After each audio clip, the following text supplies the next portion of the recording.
Good morning, everyone, and welcome to the business case for employer-assisted childcare. My name is Sloan Kaiser, and I'm an associate on the Economic Growth and Mobility Project team here at the Federal Reserve Bank of Philadelphia. We're so thrilled to have you all join us today, and I want to thank you for your attendance and interest in this topic. We're grateful to have speakers today with a wide variety of knowledge to share, so I won't take up too much time, but before we get started, I do have to read our Federal Reserve Bank disclaimer. So the information, analysis, and conclusions set forth are those of the presenters and do not necessarily reflect the views of the Federal Reserve Bank of Philadelphia or the Federal Reserve System. Okay, so before I jump on to our first speaker, we can take a quick look at what we have planned for the next 90 minutes. So if you can flip to the agenda slide, we will first hear a welcoming from Mary Ann Hood of the Philadelphia Fed, followed by an economic overview from Julia Barfield of the U.S. Chamber of Commerce Foundation. And from there, we will move to our panel where we will hear about the menu of options that employers have to support their employees' childcare needs and hear some practical applications. Please feel free to submit any questions that you might have through the Q&A box throughout the entirety of today's webinar. Any questions that we do not get to in the Q&A, we will follow up with an answer via email. After the panel, Marnie from the Pennsylvania Key will talk about some of the resources that we have available to Pennsylvania businesses and some next steps that you can take. And finally, we will hear from Julia Klein for some closing remarks of the C.H. Griggs Company. And just a disclaimer, I know Zoom's been having some issues this week, so if we have any tech difficulties, we'll just appreciate your patience in bearing with us for that. All right, so it's my pleasure to introduce our first speaker, Mary Ann Hood, who is our Senior Vice President of Human Resources and the Director of the Office of Diversity and Inclusion here at the Philly Fed to kick things off. Good morning, and thank you all for joining us today. My name is Mary Ann Hood, and I am the Senior Vice President of Human Resources and the Director of the Office of Diversity and Inclusion here at the Federal Reserve Bank of Philadelphia. I am also a commissioner for the Pennsylvania Early Learning Investment Commission.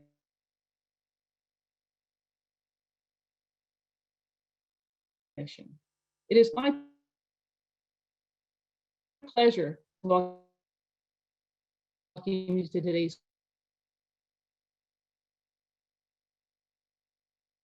conversation.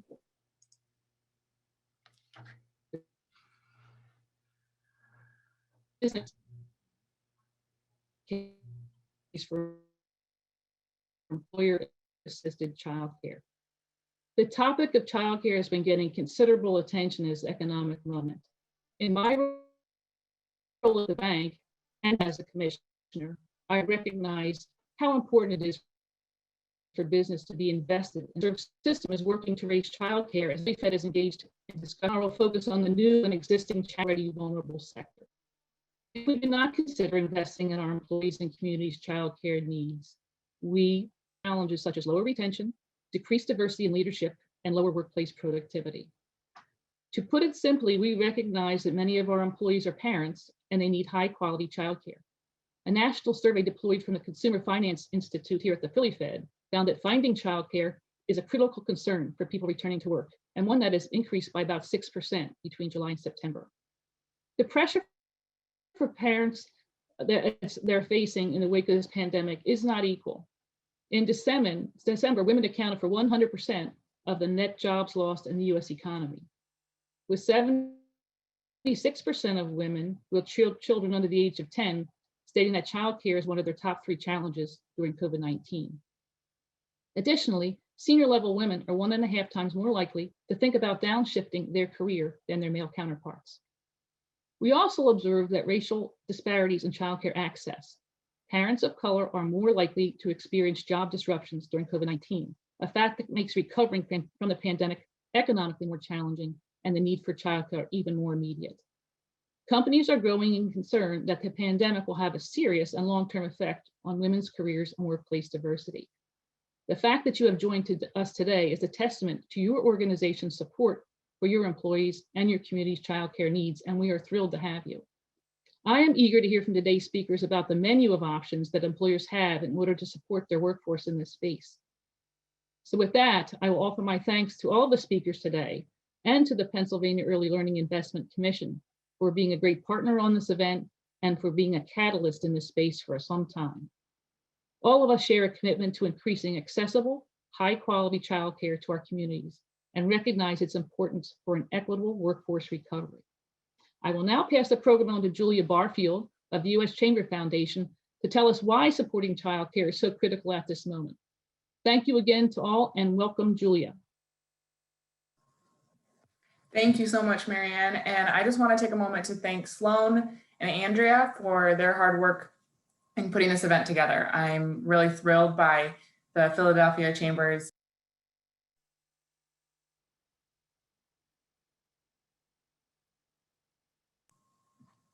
and apparently I was still muted that whole time. So really sorry about that.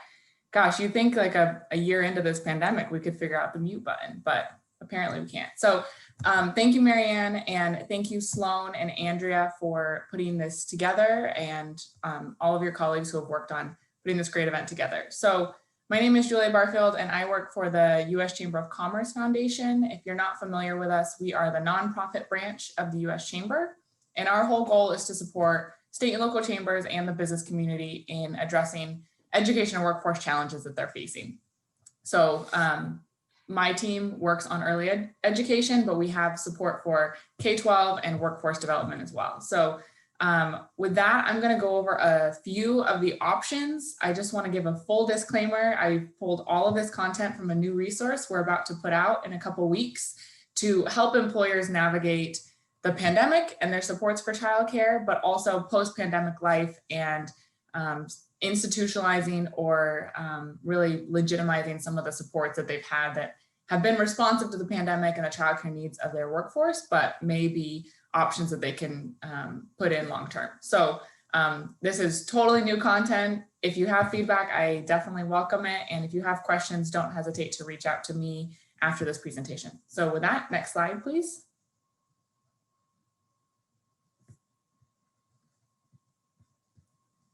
So just bottom line is we are already paying for childcare breakdowns in this country. Every business, every sector, and in every geography, we are paying both in direct to employers, but also as a state and national economy, we are paying for the cost of childcare. And so what we're trying to help employers understand is because you're already paying for childcare, you might want to look at all of the hidden costs that are happening in your business and consider what you might be able to recoup if you were to make strategic investments in childcare supports for your working parents, rather than having these hidden costs impacting you. So overall, turnover rates of employees cost about 20% of an employee's time, including benefits and salary. So when you have folks who are leaving the workforce, to Marianne's earlier point, when we're seeing nearly 1 million women leaving the workforce, those women are leaving the workforce. Not only are there costs to them and their families, but also to the employer, because it does take time to fill these roles. And prior to the pandemic, we knew that there was a very tough race on finding and recruiting skilled talent. And even though we've seen significant layoffs across multiple industries, we think that there will be a continued race for skilled talent, because once folks are either reopening or industries are recovering, there will be even more competition for employers to find and recruit skilled talent. And that talent may be all over the world at this point. So really, this is a challenge that every employer is already paying for. We have done some research since the pandemic, and so the stats in the bottom left of the slide are COVID related, but I wanted to highlight a couple things. One is that 11% of working parents have already turned down a new job or a promotion because of childcare challenges. So, that might not seem like a lot, but again, those decisions have financial implications for families. That has long-term implications for our communities and for employers directly. Furthermore, 1 in 5 parents are unsure if they will return to their pre-COVID work situation. So that could include going from full-time to part-time. That could go, changing employers or leaving the workforce altogether. And those all have ripple effects. So these are just a couple of the hidden costs, but I also want every employer to look at, if you are a shift work, business, are there tough shifts that are hard to fill? Are there correlations between childcare availability and the hours in which you operate?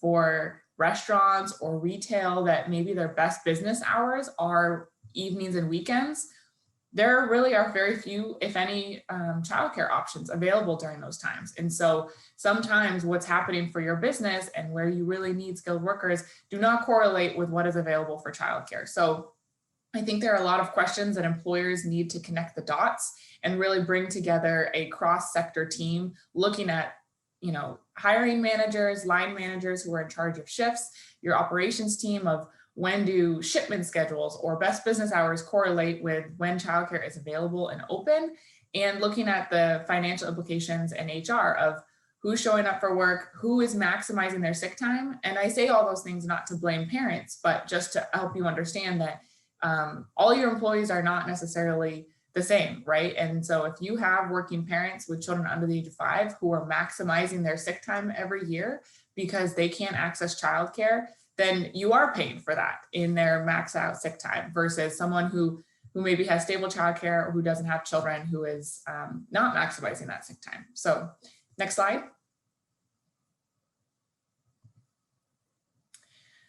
Here are just some very high level impacts to your business that I want to go over and help you understand that. So there are impacts, and then there are specific teams or departments we think really benefit from these impacts. So first off, employee performance is huge, right? If I have a young child and I know that they are in a safe, secure, quality location, I'm able to focus on my business. So for anyone who has worked remotely for the past 10 months, having a distance learner right next to you or having a young child at home, you understand that this is not an attempt to be a bad employee. You just literally cannot be a full-time parent and a full-time employee to the best of your ability in either of those realms when you don't have secure childcare. So really, bottom line, employee performance, increased efficiency in industries where safety is a major concern. We've done some interviews with both employers and employees that, it makes the shop floor more safe, knowing that your child is taken care of, you're not distracted. And so I think that's a really important thing for employers to remember is employee performance and the safety and quality of their work is a huge benefit. Within the departments that really benefit the most, we thought finance, HR, and operations are the ones who reap the most benefits. Again, I think, these can be a lot of folks benefit from employee performance, but if you are trying to convince your senior leadership team, if you're trying to convince other departments, I think it's helpful to know who gets that direct benefit. For organizational growth, we know that when you have a stable workforce, you're able to expand. So prior to the pandemic, we were looking at roughly 6 million unfilled jobs in 2020, and that was when the economy was strong and unemployment was low. So obviously the world is totally different than it was then, but we knew that there were jobs without people and people without jobs. And so your organization cannot grow without having a stable workforce. And so there are multiple departments that really benefit from having a stable workforce who shows up regularly, on time, and is able to perform at their best ability. I mentioned this earlier, but recruitment and retention has been key. I think specifically for state and local chambers, this is also a really important benefit to emphasize because chambers are invested in the long-term sustainability of a community, of a region, or of a state. And so when you're thinking about who to bring back into the workforce after maybe making some significant layoffs, or if you're in a community that is, the population is declining, there could be some great ways that childcare and the benefits can bring new folks to your community. I spoke recently with a healthcare system in St. Louis, and they said that the majority of their staff actually come from the St. Louis area. And one thing that they do is they offer childcare on site because they know that they're competing with Milwaukee, Chicago, Denver, because they don't want to see their population decline and go to those other competitors. They really want to see folks from their area stay in their area and get good jobs in their area. And so childcare has been one way for them to do that. I think oftentimes overlooked benefit is community standing or your role in a community. I've spoken with a new startup recently that was talking about they're opening a plant near Appalachia in Kentucky, and they were trying to figure out how to, come into this new community, being outsiders, knowing that they're wanting to hire, and really struggling with feeling like they're this big business coming in. And I think it goes really far for a community to see that when some employer is headquartered in a place, that they are really investing in that place. And community standing, I think, has a lot of benefits for employers that we might not necessarily think of. Lastly, brand impact. Oftentimes we hear employers talk about how, their competitor isn't doing X, Y, or Z, and so therefore they will do X, Y, or Z. And I think it goes a long way to show leadership within your sector and against your competitors when you do make investments in childcare or support your working parents. So those are just some very top line findings or benefits. I think I know there are numbers attached to all of these benefits. So when you, see folks knowing that your company makes investments in childcare and they have that brand awareness when they're buying your product in the store, that does go a long way into translating sales or recruiting and retaining new talent. Next slide, please. So bear with me. I know that this is a very text heavy slide, but I just want to go over some of your options. This is not an exhaustive list by any means, and this is not necessarily where to start. Or I shouldn't say this is like not a one and done, but we created this kind of timeline to show you there are some quick wins, and we think every employer, if you're just getting into investments in early education, these could be some really great ways for you to continue to build leadership support, see immediate benefits from your employees, while also considering some more longer term internal investments and or community investments. So you can read through this, but one thing that we did, and as I said, this will be in a report that we're releasing shortly, but one thing we did is we went through all of those benefits that I just talked about, and we ranked them of what, if you're putting in some working parent support, we kind of had that umbrella term for employee assistance programs or employee resource groups. So, that goes a little way in recruiting and retaining. It doesn't have a great impact on community standing as compared to maybe, public advocacy. There's a huge community impact on your public standing. So we thought this would be a helpful way for you to navigate your options. This is really meant for folks to look through their options, talk with folks internally, make sure that they're doing their due diligence to figure out what is it really that our goal is. Are we trying to fill this one shift? Are we trying to address the supply of childcare in our community? What is it that you're trying to do? And then you can see what your impact would be from these options. Again, not exhaustive, but hopefully helpful to help to have employers start thinking through their options, collecting the data they need to determine what option is best for them, and then making the case for senior leadership to make these investments. Next slide. I also want to go through a couple common combinations. We see employers really combining a lot of different options. And one of the reasons why is because it is options provide you more equitable solutions for your staff. So one thing that I hear commonly is we have a HQ and we've got salaried workers, and then we've got multiple locations across the country that have shift work. And there are some struggles of trying to have an equitable investment across every team, salary band. And so, I want to encourage folks to look at common combinations so that they can think through, maybe we could do some flexible or predictive scheduling, but that could be great coupled with public advocacy, because if you can't necessarily make those financial investments at this time, maybe you could use your platform or your voice to address the affordability, the supply, and the quality of care in your community. Or if you're going to offer backup care for folks, why not also include flexible or predictive scheduling? Because there's, that's going to help you need backup care less, but ensure that when you have that flexibility or that predictive scheduling and things do fall through with childcare, you've got a backup care option. So these are hopefully, again, not exhaustive, not necessarily recommendations, but to give you some ideas of, let's get a quick win, but then let's also think about some longer term solutions. I also recognize that none of these are a perfect fit. We will in every community, we have had challenges of supply of childcare.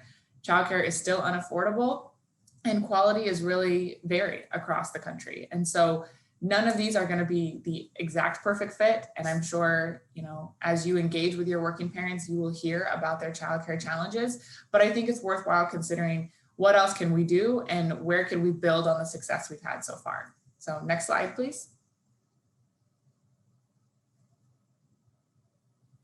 So here are just, again, I know this is text heavy for a slide, but I really want folks to understand that it can feel overwhelming when you're brand new to this conversation, you're brand new to this issue, but there are a lot of great partners to help you. There is deep expertise in your community, not even knowing where you live. I know that there are childcare providers who are very good at their jobs, who understand the landscape. I know that there are community leaders. Your state lead agency is filled with experts on this issue. So for every employer, we really want to make sure that you don't feel like you have to do this alone. You are not the solution to this problem. You are a part of the solution. So first and foremost, I say to every employer of every size and every sector, you need to talk to your working parents. And depending on your community or your organizational culture, you can talk to them, you know, through surveys, focus groups, through line managers. But first and foremost, if you are going to design a solution for your working parents and you have not spoken to your working parents, then you've started at the wrong place. So when you dive into this briefing, once it's published, you will see that by and large, the first step in every option is talk to your working parents. Because oftentimes what we have found, we did some economic impact surveys a few months ago, and what we found was most parents actually wanted something different than what their employer thought. Most parents in states had wanted flexible scheduling. So for example, I think in Idaho, don't quote me on that, but in Idaho, one of our reports found that most parents wanted flexible scheduling and their employers thought that they wanted on-site care. So I think there are oftentimes discrepancies about what working parents want and need from employers and what employers think they must do. So talk to your working parents, have them be partners with you to see where are their pain points. You know, are there challenges with certain shifts? Are there challenges in certain teams? Talk to your partners. We've got a huge resource page on partners in your community between state and local chambers, childcare resource and referral agencies, folks like Sloan and the Philadelphia Reserve Bank, folks like Andrea and ELIC, any of the employers on the next panel. You know, there really are a lot of partners in your community who can help you navigate this. And then, you know, we really want you to build on the momentum. We've seen childcare really be elevated to a top priority since the pandemic. And so have some quick wins, knowing that this is a long-term journey that you and your organization are going to go on. So next slide, please. That has my contact information. And I know that I'm turning it over to a great panel. Don't hesitate to reach out if you have questions, and we'll be sharing these slides, but I'm going to turn it over to Amanda Atkinson, and she will be our esteemed moderator for the next panel. Thank you.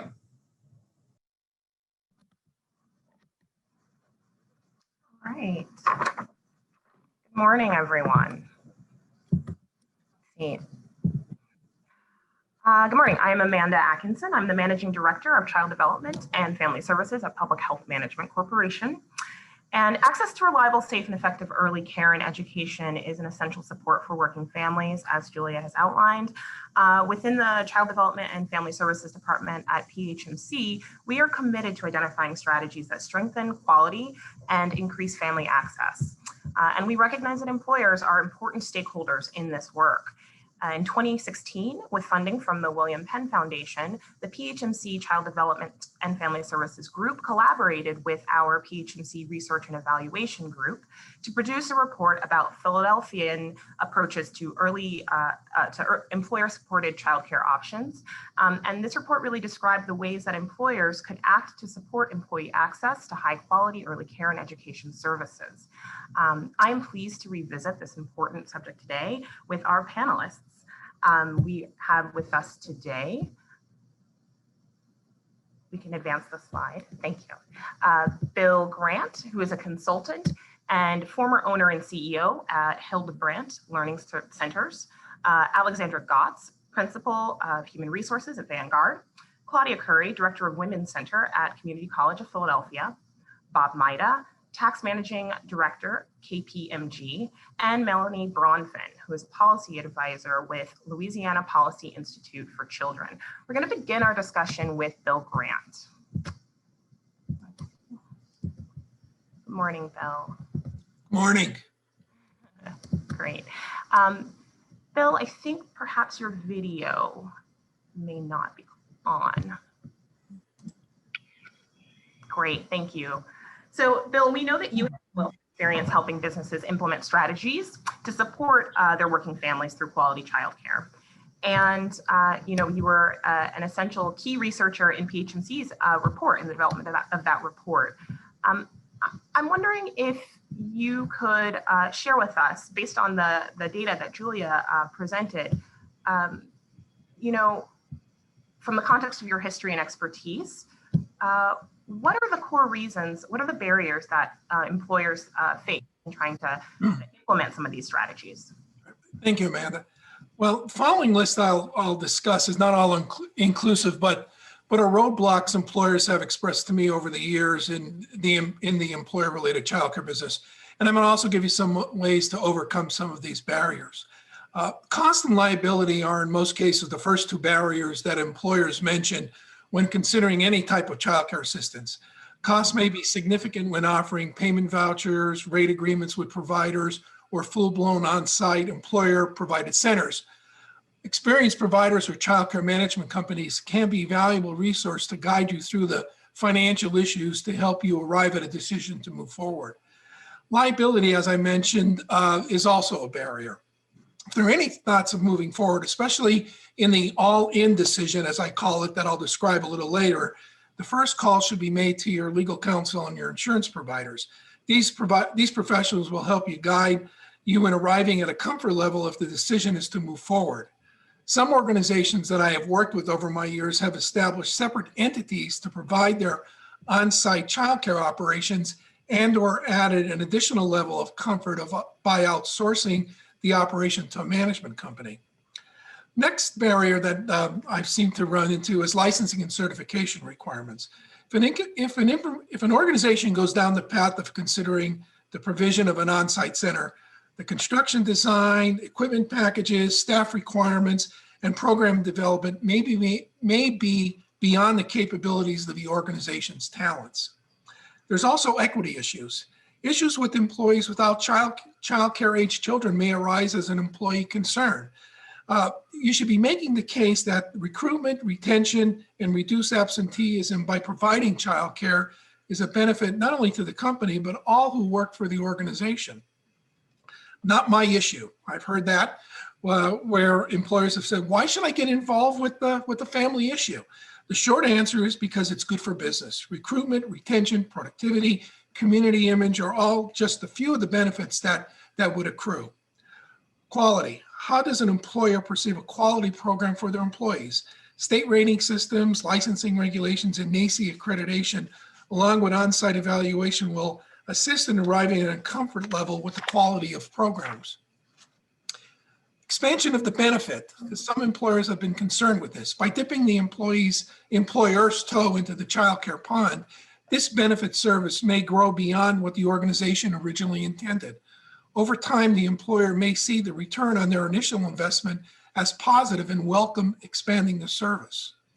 My employee base is too small. A few of the options I'll discuss later will be offered to you, may still be offered to your employees. Number of employees does come into play when evaluating an on-site center. And finally, administrative. Providing childcare assistance in some form may place additional real or perceived burdens on existing administrative staff. Great, thank you for that. And, as we mentioned, you have extensive expertise in this area. Can you share with us a little bit about why you continue to be involved in this work?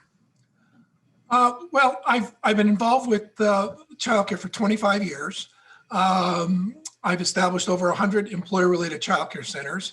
I believe that children, young children, all children are our future. And I feel that I have I've garnered enough knowledge over a period of time to help employers continue to provide these services. Great. Thank you so much, Phil. Really appreciate your contributions today to the panel. We're going to move now to Alexandra. Good morning, Amanda. Good morning. Good morning. Alexandra, Vanguard has a long and impressive history of supporting early learning and quality childcare for both employees and for the Philadelphia community. Can you please share with us why and how Vanguard prioritizes childcare, both for employees and the community? Yeah.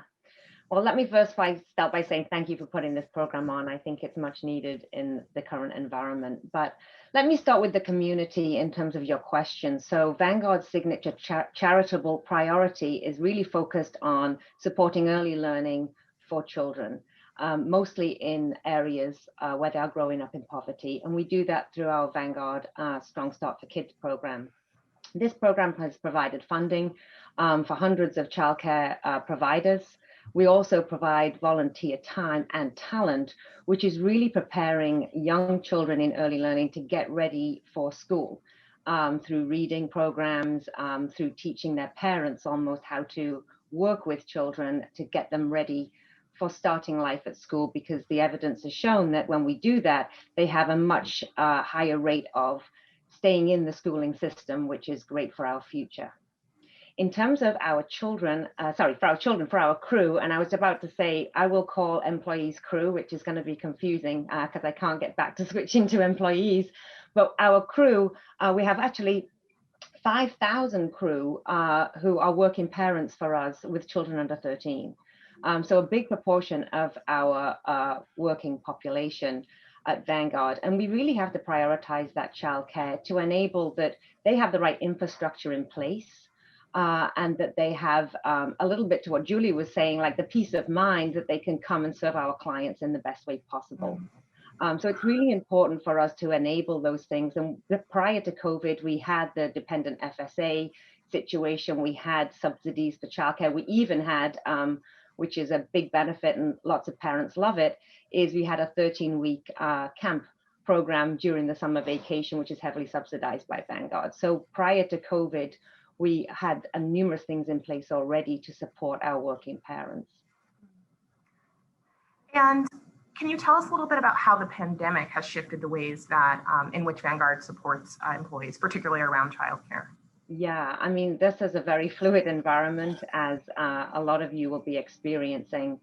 And very much in the early days of the pandemic, back in February, which unbelievably is nearly a year ago, feels sometimes like 5 years ago, and sometimes it feels like 3 seconds ago. But back in February, as things were starting to unfold with the pandemic, we could see a drop in, attendance in some respects, where parents were needing more time off to kind of balance that child or caregiver situation. We first entered into a 10-day childcare giving program, which was basically like, look, we're going to give you 10 days extra because we didn't want people to take their personal time off balances for that. Then we went into March and June, and as you know, a number of children then came home from school in terms of remote learning.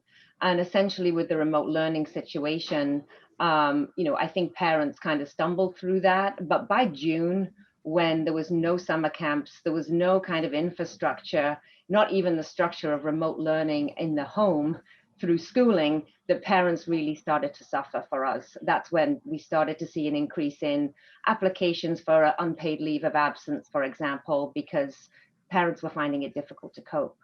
So we actually started to offer childcare leave, and the childcare leave program is a 12-week program where you can, take it in a week slot at a time, but it's at 60% pay.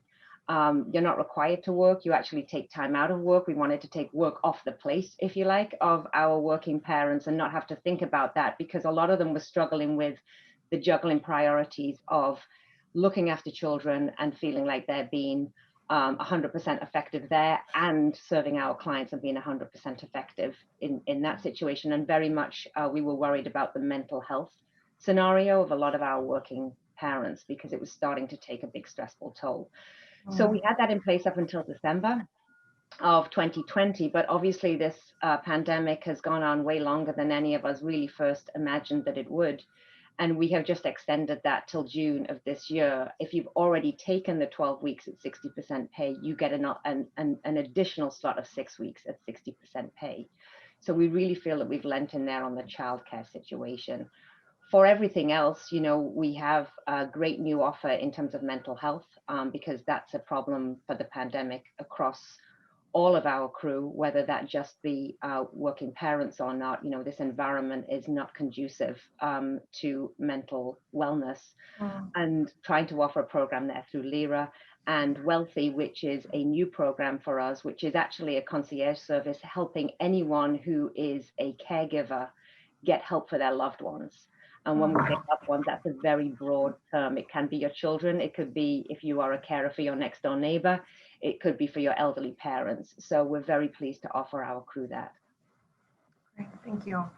And as a last question, can you talk about why prioritizing childcare is important to recruiting and maintaining a diverse and inclusive workforce? Yeah, I definitely can. You know, we enjoy 5 generations in the workforce at Vanguard. And, you know, that's something we're very proud of. It helps us with client outcomes. It helps us be better as an organization in making decisions. It helps us as an organization in having ideas of how to serve our clients in the best way possible. And so really, we want to continue to enjoy 5 generations and the diverse workforce that we have. You know, as Marianne alluded to in her opener, we're seeing a lot of women who, you know, naturally the caregiving responsibility is falling to them, choose to potentially leave the workforce. And that's not a situation that we want for Vanguard. We want to be able to support all of our working parents, but especially our females if, you know, we're going to see a diversity shift there, if they're going to take time out or leave the workforce because this is just too difficult. You know, childcare is a very expensive part of working parents' life, and you have to be able to sum up the benefits, not just financially, but the benefits of working have to exceed the cost of childcare in lots of ways in order to keep that in balance. So that's important to us. The other thing that is also important is our grandparents. You know, I think there's a lot of grandparents getting leaned on as from their own children, which is hard to say no. I know it would be hard if my parents were living in the US. They would jump in with both feet, as my father says. You know, your kids are your investment and your grandchildren are your dividends. And so there's lots of grandparents, I think, that would find it very hard to say no to that. But we, you know, don't want people to leave the workforce if they're not, you know, retirement ready. And that's important for us. So, you know, this is a real imperative, I think, for all organizations who enjoy the diversity that we do. So that's a big reason why we do it. Alexandra, thank you so much. No problem. And we would like to move on now to Claudia Curry. Claudia, CCAMPIS, which stands for Childcare Access Means Parents in School program, is offered in partnership and within the Community College of Philadelphia. And it offers both on-site childcare and coordinates off-site childcare for low-income students with children.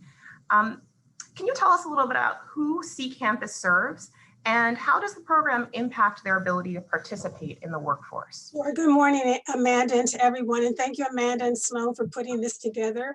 I want to mention that this is our third 4-year grant funded by the Department of Education. Our first 2 grants were between the years 2002 to 2010, and we serviced nearly 100 students. Our current grant, which we received in 2018, services 50+ students. And I also want to mention that our students are male and female students enrolled at Community College of Philadelphia. And to date, through our 2018 grant, we have 8 graduates, and we have 1 graduate. Well, we have 8 graduates from the current grant. So our ability to offer childcare subsidies for CCAMPIS student parents can, and I'm sorry, let's see the next slide. Slide number 2. Sure. So our CCAMPIS grant services up to 40 students per semester. And these are Pell eligible low-income students in good academic standing. And that good academic standing is according to the college catalog and not their GPA. And so they're in the program and they must maintain their good academic standing in order to continue with the grant. The grant is available for students who are attending classes online or on campus, and they must be registered for at least 6 credits, which is part-time, and our nursing students must be registered for at least 3 credits or 4 credits. So our ability to offer childcare subsidies for CCAMPIS student parents can be considered an investment for the college and the city. Our students have access to some of the best curriculums that include nursing, criminal justice, behavioral health and human services, and automotive technology. And because of childcare, students are able to enroll knowing that they will be able to focus on their studies, persist and graduate, and be prepared to move into a 4-year institution or the workforce. So their ability to focus on getting a college education proves beneficial not only to them, but to their children and their families. And once they're hired, our graduates are able to raise household income and support the economy as productive members of the workforce. Great, thank you for that overview.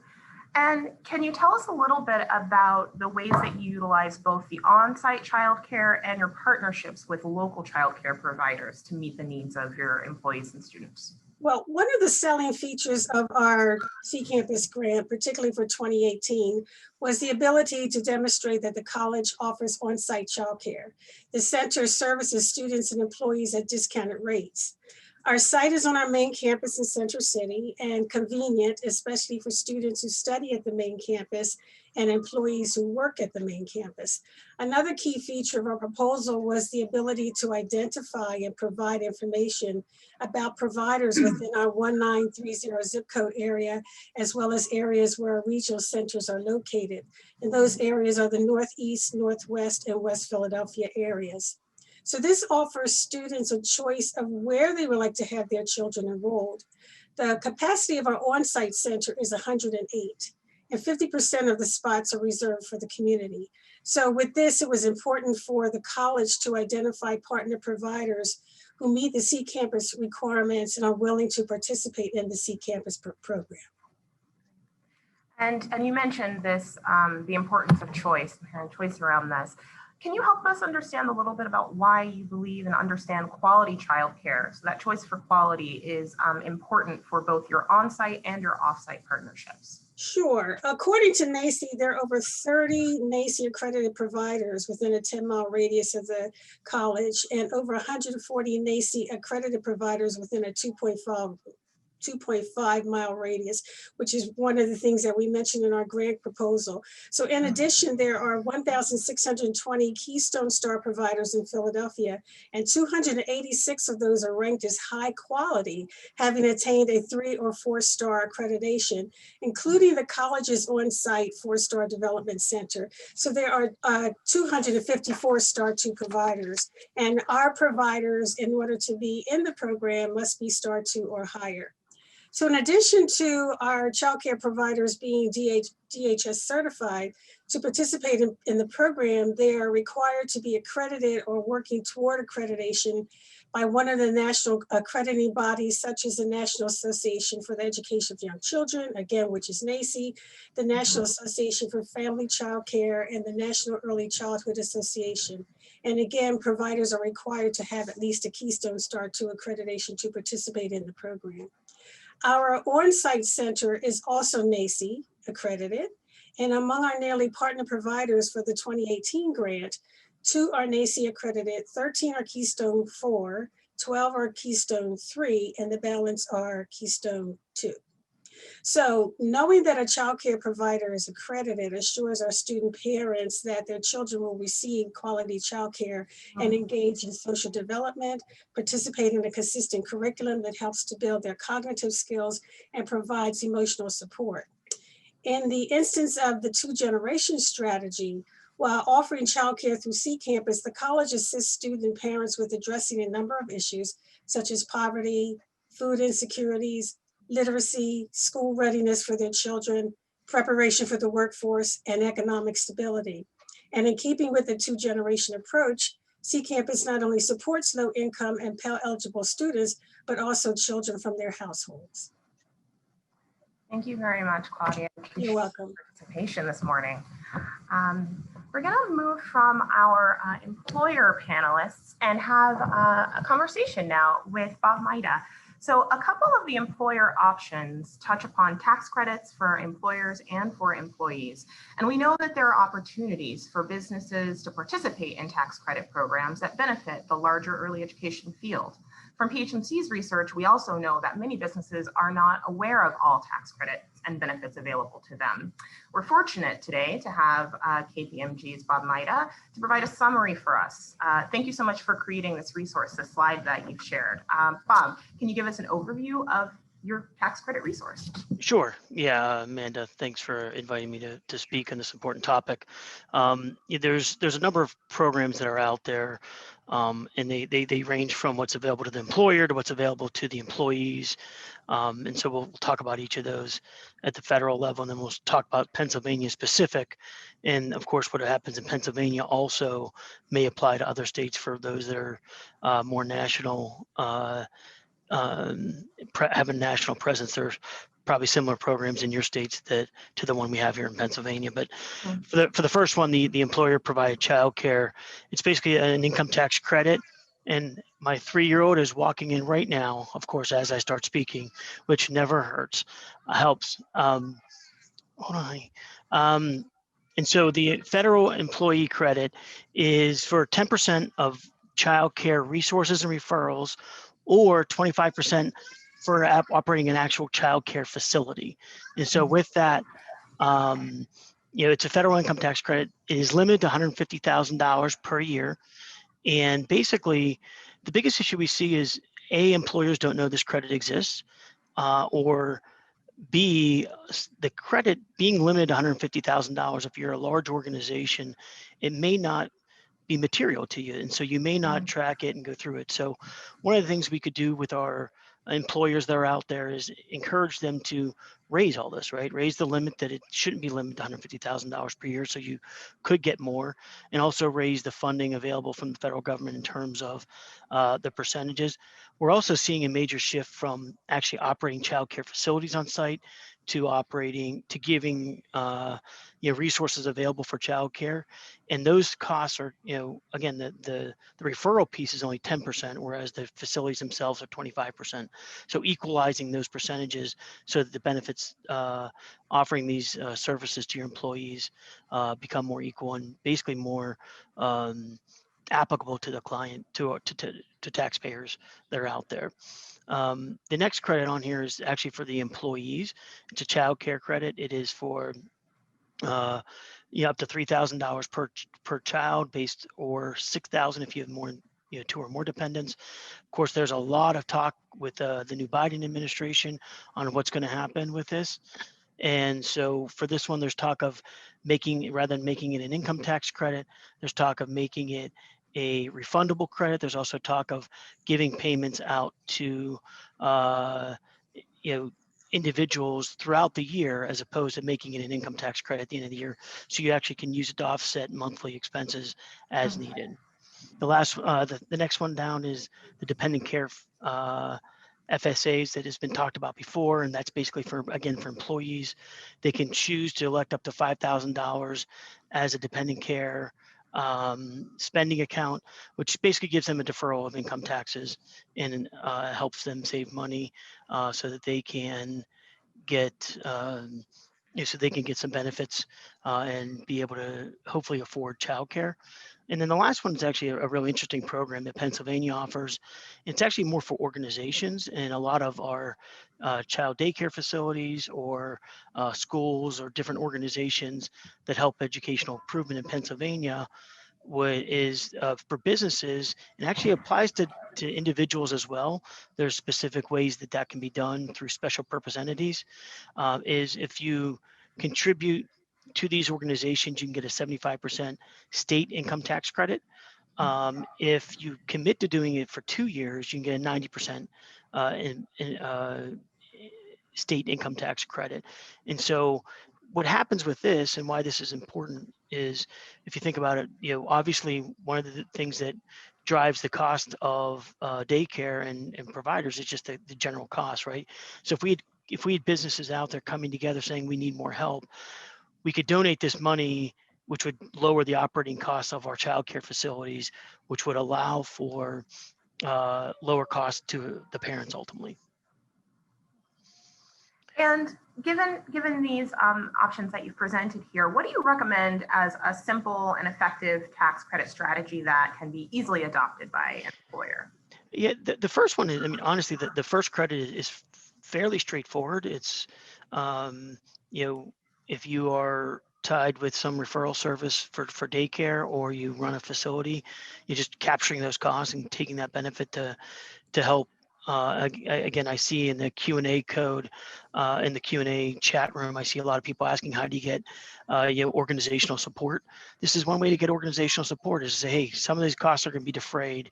We're going to be able to, not only do we have all the costs talked about at the beginning with, parents and turnover and, those types of costs, but these are actual hard costs and cash flow benefits to, to a business. And then also letting your employees know. A lot of these people don't know about the child care credit or don't know about the FSA accounts. And so, education to those employees that these are out there. And then the last one, again, is with the Pennsylvania one, is, again, just general knowledge. If you are looking to increase, availability of childcare for your employees, then supporting programs such as the EITC in Pennsylvania is a great program and a way to do that. Thank you, Bob. And we will now move on to our final panelist, Melanie Bronfen. Melanie is one of the first researchers to quantify the economic impact of insufficient childcare to a state's economy. And throughout this work, she has consistently found that employer tax credits are widely underutilized. Melanie, good morning. Good morning. Can you share with us some information about the economic costs that you found employers incur as a result of employee challenges securing reliable childcare?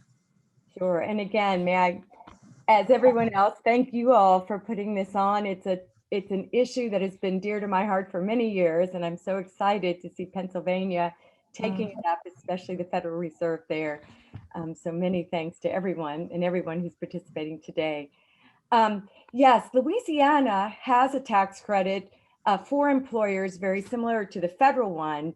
And for ours in Louisiana, 12 years later, it has hardly been used at all. Similarly, I don't remember it was mentioned, but the federal one has been very much underutilized as well. So I started private conversations with employers in our state, discussing why they weren't taking advantage of it. And again, private conversations, like, tell me really, why are you not taking advantage of it? And the most striking response that was consistent response was, it's too expensive. It's too expensive to offer childcare in any way or support childcare in any way for my employees. But what was most striking to me in these conversations was none of the employers, and this is back in 2016, y'all, pre-COVID for sure, but none of the employers I talked to then, and frankly, talked to in general, had any clue or any data about the cost they were currently incurring because of childcare issues of their employees today. And I started looking for that data again back in 2016 nationally, anywhere, and was struck by how I couldn't find it in anything, in any of our workforce data or anything like that. And so I decided to do a study ourselves, a little report in Louisiana to look at that. And no big surprise, found that the cost to employers of childcare issues of their employees was very great, and very great in ways that I didn't even think about at the time. So we found, and this first slide shows this, and again, this is from 2017, and I will just back up and say I'm thrilled to report that since this report, many, many other states, including Pennsylvania, have done very similar reports, and the US Chamber, as you heard, has done a lot of work around this now, foundation. So we have a lot more data, but just to show you, even back then, what we found with our little report in our little state that only has 2 Fortune 500 companies in the whole state. So even for us, what we found, and this was a survey of parents that we did who had children age 4 and under. And what we found was over 40% of the workers with young children in Louisiana reported they had missed work in the past 3 months due to childcare issues. 16% had quit work due to childcare issues. And this is both men and women together. 8% reported being fired due to childcare issues, and 14% of these parents reported turning down a promotion. Needless to say, this was very expensive for employers. We found, again, just in Little Louisiana, that it was costing employers back in 2017, $816 million a year for these childcare issues, and costing our economy $1.1 billion annually for the Louisiana economy. What was even more dramatic was when we looked at the effect on women. Again, back in 2017 is when this survey was done. So next slide, please. And it was so striking how it affected women versus men. I'm sorry, next slide, please. Well, I'll keep talking. Hopefully this but just, there we go.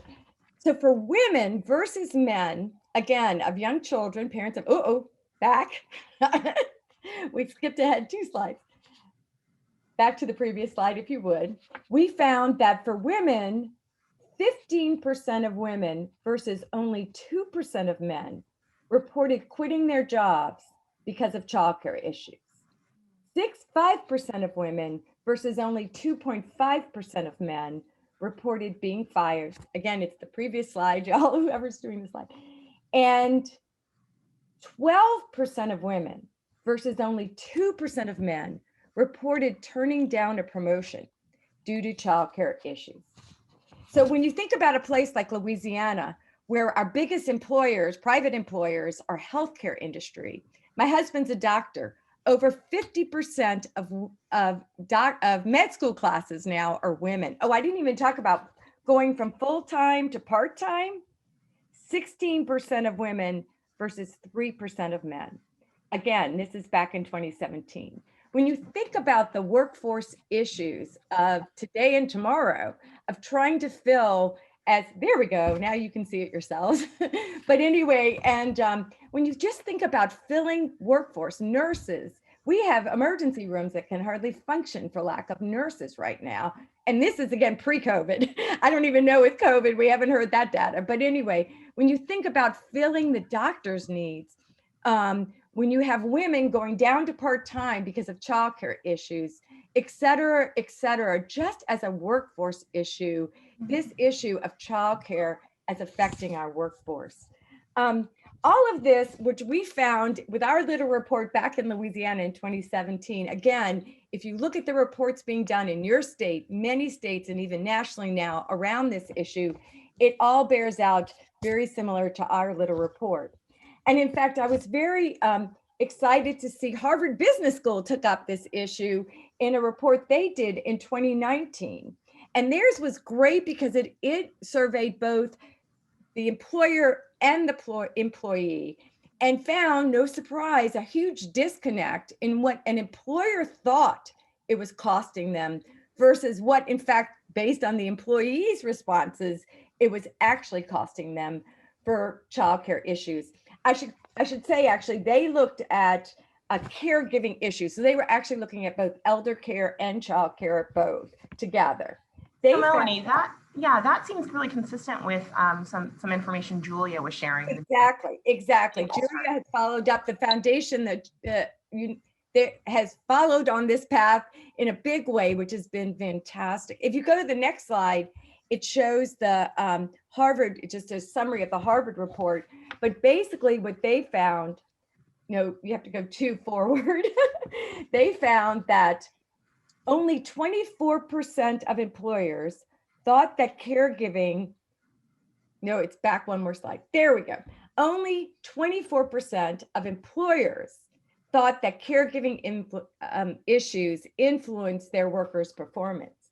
But according to the employees' responses, in fact, 80% of employees with caregiving responsibilities admitted it affected their productivity. And 32% of all employees, whether they currently had caregiving responsibilities or not, said that at some point in their career, they had voluntarily left a job due to caregiving responsibilities. So that means a third of the workforce had changed jobs because, or given up a job because of caregiving responsibilities. Again, think of turnover rates, think of filling gaps in work. Right. Absolutely. And then finally, their conclusion was as ours, that in fact, there is a huge cost to employers of reduced productivity and turnover due to carrying costs of their employees. Thank you. Thank you, Melanie. And I think we are now prepared to transition into our Q&A section of the agenda. We have had a number of really interesting questions come in, and take a moment and transition.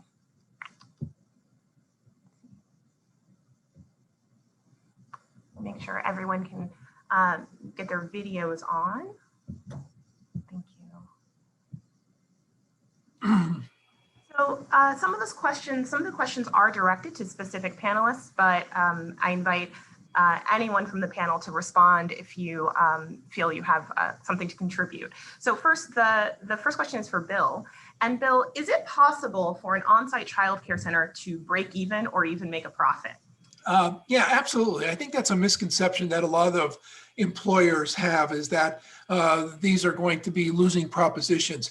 I would say in the Hildebrand Learning Centers, we had 45 centers when we finally sold to Bright Horizons. And I would say at least 60% of those centers were either at break even or even a small profit. One of the centers at one of the colleges that we operated actually made enough money to pay for the mortgage on the building. So it is possible. I think there's a couple of factors that you have to look at. Some of it's geographic, that to make sure that the area can charge the rates that you need to be able to sustain a center. So there's a lot of factors to look at before moving forward to see if it's profitable. The next question that we have is directed to Claudia. Claudia, where did the funding come from for CCAMPIS? And what do you estimate is the true need for CCAMPIS benefit if your grant could serve every student who is eligible?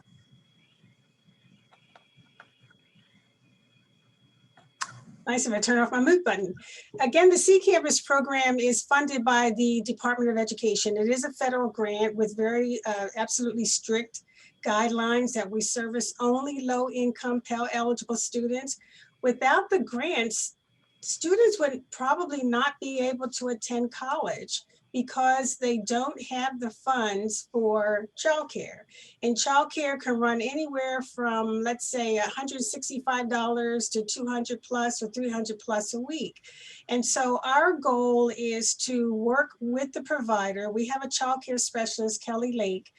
Her goal is to work with the provider to negotiate that they accept our fee of up to $833 per week.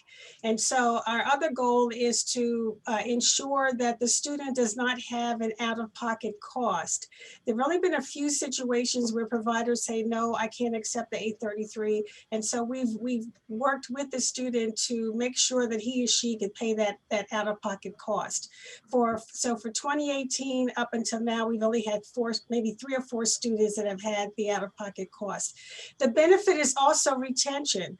One of the things about the grant is that we've committed to rolling over at least 90% of the students from one semester to the other. And so the retention piece means that they can roll over provided they're in good academic standing, and then roll over and eventually graduate from the college. Great, thank you, Claudia.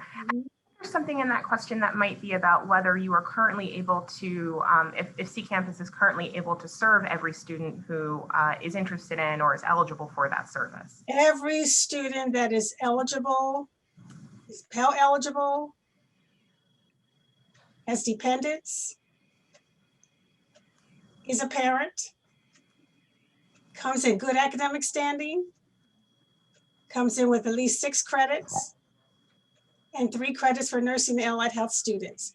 The other great thing about this grant is that if students have a full-time course load, 12, 14, 16 credits, they don't have to worry about childcare because their child is being taken care of. When we were on campus pre-COVID, if we could say pre-COVID, we had students that took evening classes. So we were able to secure providers who offer support up until 9 or 10 o'clock or either 24/7 services. Okay. So again, the critical piece is that the students, everyone does not have funds to pay for childcare.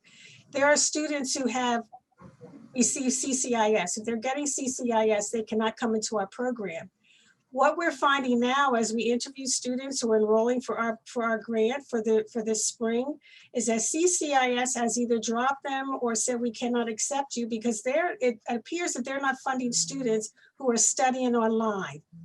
Yes, thank you, Claudia. We have an open question to the panel, so anyone feel free to respond here. The question is, how can employees help make the case for childcare to their employers, especially if their employers aren't working on this issue proactively?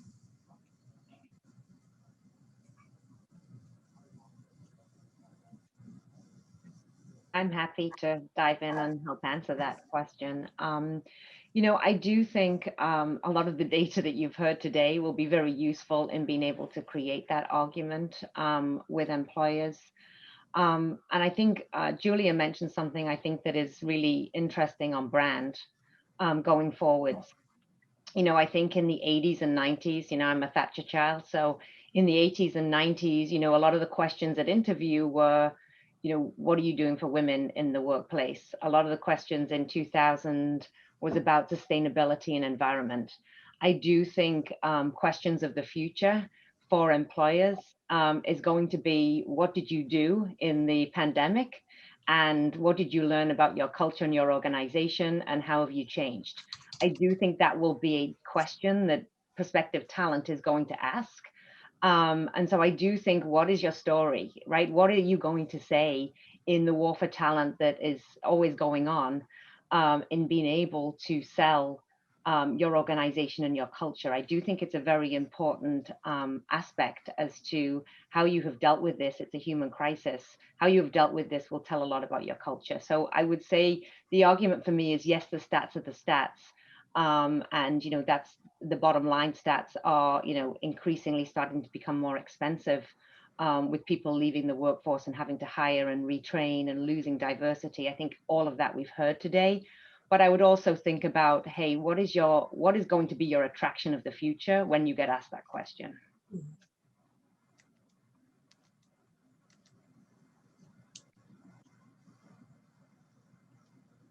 Okay. And I will take this moment to remind everyone that if you do have questions, you can enter those into the Q&A box.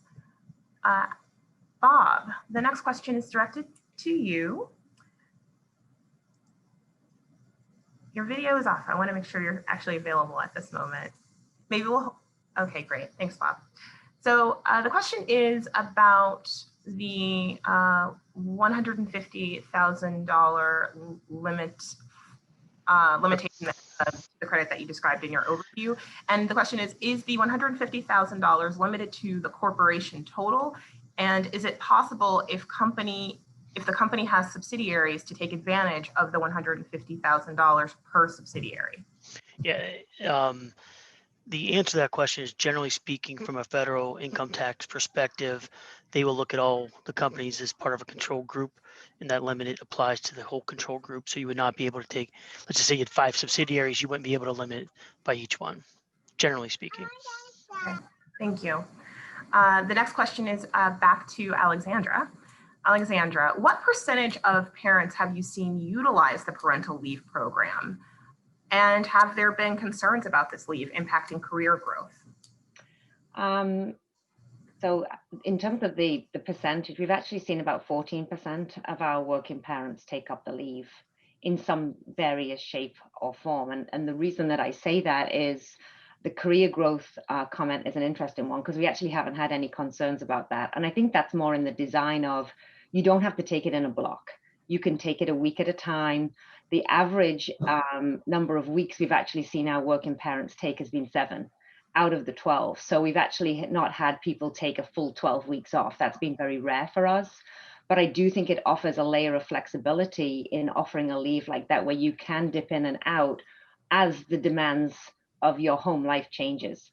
And so that's where I feel like it hasn't really been an issue for career, because you can be in for 5 weeks, out for a week, in for another 4 weeks. It's like people are still seeing you. It's not like out of sight, out of mind, if that's what people are concerned about. But we haven't seen that, no. But about 14% of our parents have taken some element of the leave. And there's another question here that is related to that, Alexandra, and it's really about how this impacts workers who are not parents. I think you alluded to some of this in your original question answer, but please share. Yeah, I mean, listen, you will get some element of feedback, right? That is to be understandable. As I said earlier, this is a human crisis, though, and I believe that our crew really pulled together in those moments, which is great in terms of our culture. That's typically how we are. But obviously, people do feel a little bit, what about me, if they don't have children under 13 years old? We've tried to offer a wide array of other benefits, such as the LIRA benefit, such as the wealthy benefit, which actually helps with people who are looking after older parents, for example, in this crisis. And also the mental health offer is open to everybody and their dependents. So it's open to, their families as well, who may be struggling at this time. So we feel like we've weighed in across the board, but in terms of the work balance, yes, the work has to go somewhere. And we're very fortunate that, our crew have been flexible. We've actually had a number of our crew who took the childcare leave wanting to gift their PTO to their co-workers. Unfortunately, there's a tax situation. Bob will be able to tell us about that, but there's a tax situation involved where that's not actually a great answer, but it just shows and demonstrates in the culture that, people are very grateful to their co-workers for allowing them and their crew and their colleagues to allow them to, get some balance in their lives. So I think that's kind of telling. Thank you. So we are going to have one more open panel question during this Q&A, and it is about whether or not any of you have seen examples of businesses partnering with existing childcare providers to shorten the wait time of setting up on-site childcare. So, thinking about the timeliness of access to childcare services.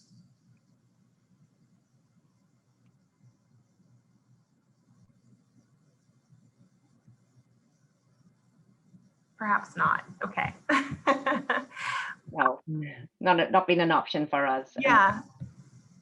Okay. Maybe in the future. I think that post-COVID, I think what we're going to see is a number of childcare facilities who were open pre-COVID not be open anymore. So we are going to have a scarcity issue.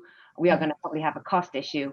So that is something that is on the agenda for us as to how do we help our crew, normalize whenever that may be, by offering the infrastructure that working parents need, because if it's not available, then that's going to be problematic too, once we get out of this crisis. Thank you. Well, I will once again just thank our panelists for their time this morning and their contributions. And over the past hour, we have heard evidence to support employer-assisted childcare strategies. We've learned about a variety of options that employers can adopt. We've learned about the tax credits available to benefit employers, employees, and the early education system at large. And we've heard some concrete examples from employers and educators that are incorporating innovative childcare supports to foster success. I would like to once again thank our panelists for sharing their expertise and insight. And we have, I think, a much better understanding of both why employer-assisted childcare is so important and how employers can support childcare through a variety of options, including providing and utilizing tax credits. It is now my pleasure to welcome Dr. Marnie Aylesworth, who will describe creative childcare solutions and what this service can do to help you as an employer assess and implement childcare supports for working families. Hi, Amanda. Thank you Hi, so Marnie. much. Hi, and thank you for having me here today.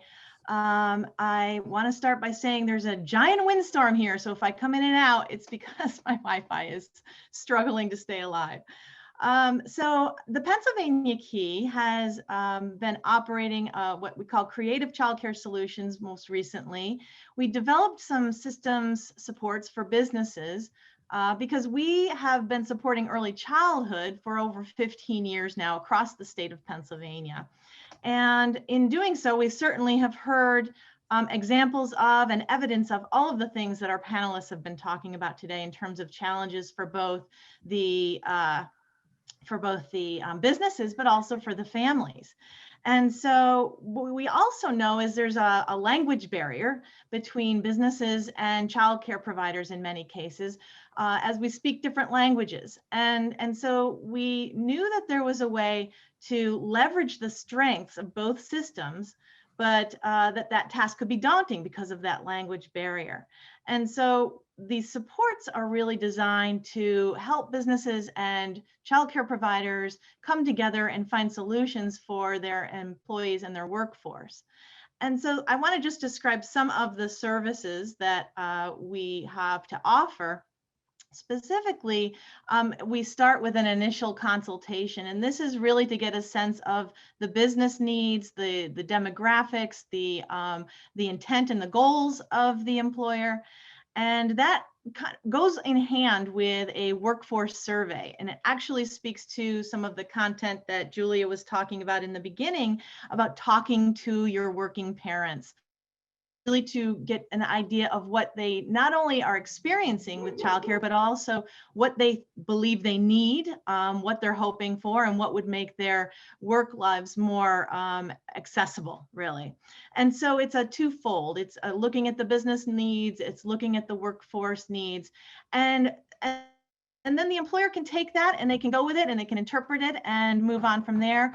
Or we can also assist in some analysis of that survey and of that information and data and make some recommendations.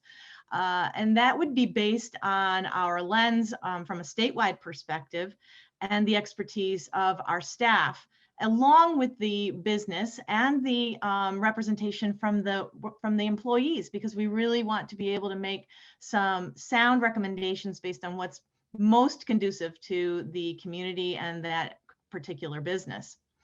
The other thing that we can do if the business decides that maybe we need a little bit of help, and partner is going to be an important part of this process. So we can certainly offer educational programs for staff, find information and resources about starting up a childcare if that's the direction a business decides to go.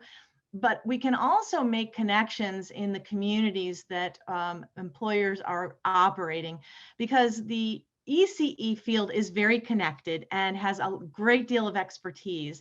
And we're fortunate enough to know a lot of the stakeholders out in the community so that we can connect with the early learning resource centers, for example, to help identify where the quality programs are in that particular community.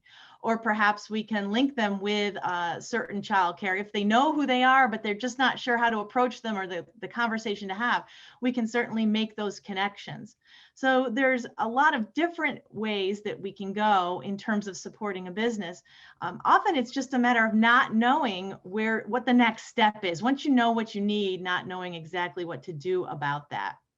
So I have my contact information here, and I've included a link as well with our one-page information flyer if people are interested in discovering that. And most likely you have, if you're not in Pennsylvania, you may have other solutions in your state or in your community with childcare. And the best way to reach out to them is just call them because they usually know. If they're not the ones to answer your question, they usually know who is. And so with that, I think I will turn it back over to Andrea Heberlein. Great, thank you, Marnie. Thank you very much. Yes, my name is Andrea Heberlein. I'm the Executive Director of the Pennsylvania Early Learning Investment Commission. And yes, I mean, I, for one, am so glad that, services like this exist. Through conversations with businesses across the Commonwealth, we know that there is definitely an interest. We have heard today what, a definite need there is, but often it's hard to kind of navigate, what those next steps are. So creative childcare solutions sounds like a really good option for some businesses to pursue. And I also sincerely would like to thank all of our panelists again, and thank Amanda for doing such a wonderful job moderating our panel. Her own strong knowledge of the issues really helped guide us through some of the complexities associated with accessible, affordable, quality childcare, and the role that businesses can play in a variety of strategies for today and tomorrow, as well as those overarching benefits that can be gained when we better support working families and childcare. And so for our closing comments, I am going to turn the program over to Julia Klein. Julia is chairwoman and CEO of the C.H. Briggs Company. She is both a Pennsylvania Early Learning Investment Commissioner and a board member of the Federal Reserve Bank of Philadelphia. Julia has long understood the connections between quality early learning, childcare, and the economy. Julia. Thank you, Andrea, and thanks to everybody today for sharing your expertise on how the private sector can better support working families. And a really special thanks to Bob from KPMG for showing us how it's done in COVID time with a preschooler at home. I'm glad to have an empty nest in this time. The Federal Reserve Bank and the Commission have underscored the connections between quality childcare and our shared economic vitality. As a CEO, I'm really concerned about the state of the workforce, particularly for working mothers. Marianne cited some unsettling statistics that show how women, and particularly women of color, have been disproportionately impacted by the pandemic. Our coworkers are struggling and kids are falling behind. The Early Learning Investment Commission is a group of business leaders appointed by the governor, committed to advancing public-private investments in early learning and childcare. We know that both public investments and business-assisted childcare, and as you've heard today, that can mean many things, both are parts of a complex solution. I'm really pleased that today we've identified some of those concrete options and some resources to help. So this is not the soft stuff of babysitting and circle time. This is the hard stuff of brain science, family stability, employee productivity and retention, and overall community success. Just an example, in Greater Reading, we're fortunate to have a collaboration with the Berks County Intermediate Unit, the United Way, the Berks Business Education Coalition, the Chamber, Reading Area Community College, and some private sector leaders in business and philanthropy who work together to find ways to assist families, employers, and providers. There's a huge need and much to be done in all of our communities. There are lots of models of collaborations that work. I believe that businesses have a direct role and an inherent responsibility to help create more affordable access to quality childcare. And there are many ways to help working families and to help our economy. Our experience is that small companies can do small things, big companies can do big things, but in general, all companies can make a difference for their employees. I encourage you to innovate in your community and share successes that can be replicated. So my thanks today to Marianne Hood and the Federal Reserve Bank of Philadelphia. I'm proud to serve as a director and to support the Economic Mobility Project. And thanks too to Vanguard's Strong Start for Kids program for supporting this important work. Vanguard, you're really the business role model for so many of us.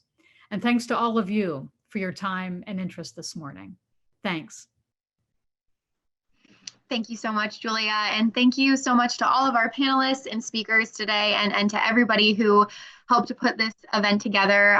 We're so thrilled for your partnership and for the opportunity for all of our attendees to be able to join. As I mentioned up front, the webinar will be recorded. The slides will be posted. So if you did register, you will get an email with that information once it has been uploaded to our website. And before you go, I'll just ask if you're able to please fill out the survey, the post-event survey. We would really greatly appreciate your feedback and find out if you are interested in moving forward on some of the options that we covered today. And one reminder as well, if you did ask a question in the Q&A, we will, and we didn't get to it, we will follow up by email and make sure that we get back to you on that question. So thank you again to everybody. Thank you to the Pennsylvania Early Learning Investment Commission for your partnership on this event. And we look forward to continuing this important conversation.